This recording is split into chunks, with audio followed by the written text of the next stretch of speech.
The Joe Rogan Experience. I went there with that UFO guy, Bob Lazar. Oh, you did? Lazar went there with you? Yeah. And Andrew Schultz went with me too. Yeah. And Jeremy Corbell, the guy who made the documentary. We all sat around talking to him. That Lazar dude freaked me the fuck out, man. He's a freak out. Made me want to move. I had no indication that he's full of shit. I mean, I was... Zero bullshit meter? Here's the thing, man. When you've told a story for as many years, as many times as he did, it's super hard to be consistent if you're just making everything up. It's super hard to have things that you're saying back then that everybody says don't even exist. Right. Eventually turn out to be true. It's very difficult to deny that. Like, these are parts of his initial story. His initial story had something to do with this thing called Element 115, which most people, I mean, they didn't even recognize that it actually existed until much later, right? That's a big feature of it.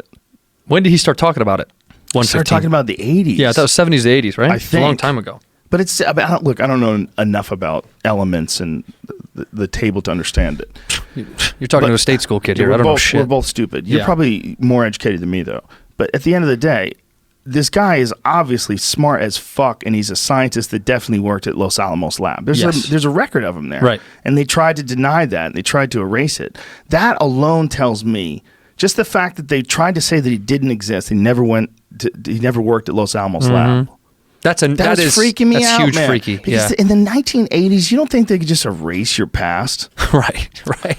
You don't think that they could just erase your birth certificate or erase your medical records or erase your dental records? They could do whatever they wanted back then. Well, what's that? Tell me you saw that documentary about the 3 identical strangers.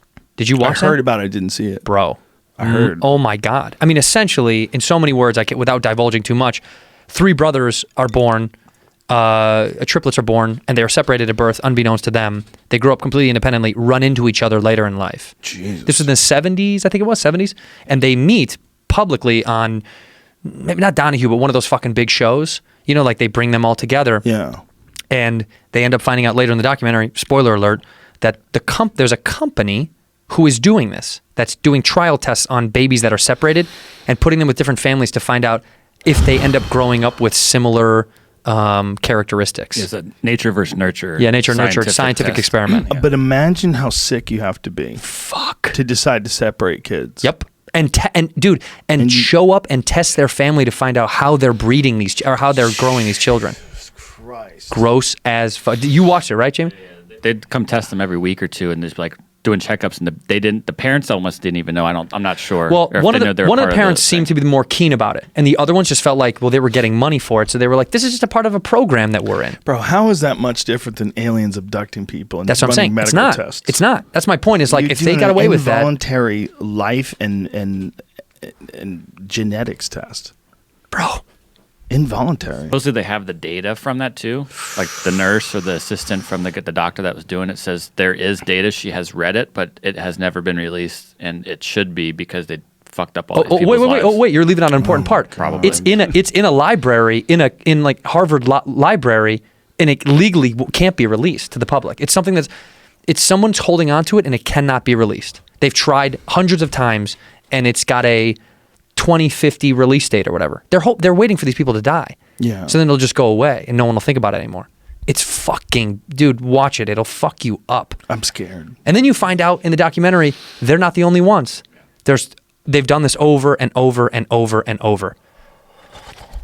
Oh, God. It's dude, I'm sitting on a plane watching it. And it's reptilian. Yes. You know when you're on a plane watching something so good and you look around like to other people, you're like, oh, you fucking no one's watching it, but I'm like, it's fucking shit. It was so trippy, man. It's so trippy. So yes, do I think that Lazar had people trying to X out his pet? For sure. And there's a lot of other stuff that you got to go. I don't know. How do you prove that? How do you explain that? Well, I don't know. Isn't that like anything in our world? What do you believe in? The big questions are: is it education background? That was a big one. What do you mean, credibility-wise? No, whether or not he actually was educated at a certain place. I can't, this is a fucked up one, but I can't say what he told me. But essentially, without saying it, it had to do with projects he was working on. Currently? No, at the time. Oh, right. When he's working at Los Alamos Labs. I can't say anything more than that. Fuck. And now the internet explodes. But I don't know if it's true. Right.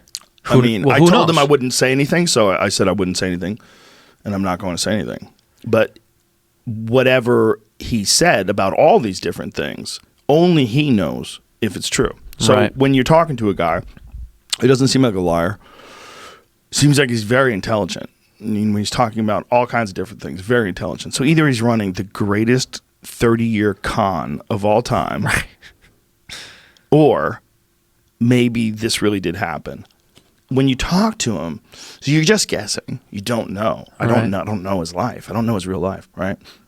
I'm just guessing. But he seems like a guy who's seen some shit and just didn't know what to do and told some friends about it and then went to the news. And that's what that George Knapp guy, who was the investigative journalist that studied this case, over all the years, like this guy's never wavered. Like he's stuck with the story over and over. And things have shown to be true that they said were science fiction. Like there was this equipment that they had at Los Alamos Labs that he talked about, where it was this thing that measured the distance, or the size rather, of the digits in your finger. And apparently it's like like your fingers, the inches are specific. And so, like, if you put your hand down on that thing and then Jamie's hand, it would give a different measurement. Like, there's a different, each bone is a different length, and the exact length is of like 1.7, whatever the fuck it is, 1.7 inches, like whatever measurement tool they use. It was calculating the length of your fingers through some kind of buggy system that he said didn't really work that often. But people said that's science fiction; it doesn't exist. And then they finally got photos of these things. And people that worked at Los Alamos Labs concluded, or they conceded that these were a real thing. But for a long time, they were fighting it, being that's not real. Some people that didn't know were saying he made that stuff up. It doesn't exist. And but it showed it does exist, and it did exist right there where he worked. He even took them on a tour through the labs. Like, he knew where everything was. He used to work there. So when they went there with the documentary crew with Jeremy Corbell, they just walked him through. He showed where he worked. He walked right in there. Maybe the guy's running the craziest con game of all time. Yeah. And he's just a super genius and way smarter than me, and he tricked me, and he thinks it's hilarious. Or maybe he saw some shit.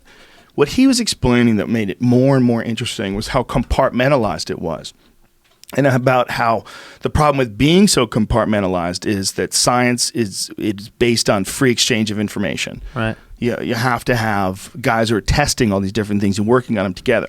That's the only way you can do it. So he's limited to a couple of guys that are working on the propulsion system, and then there's a couple other guys that are working on the metallurgy, and a couple other guys that are working on the navigation system.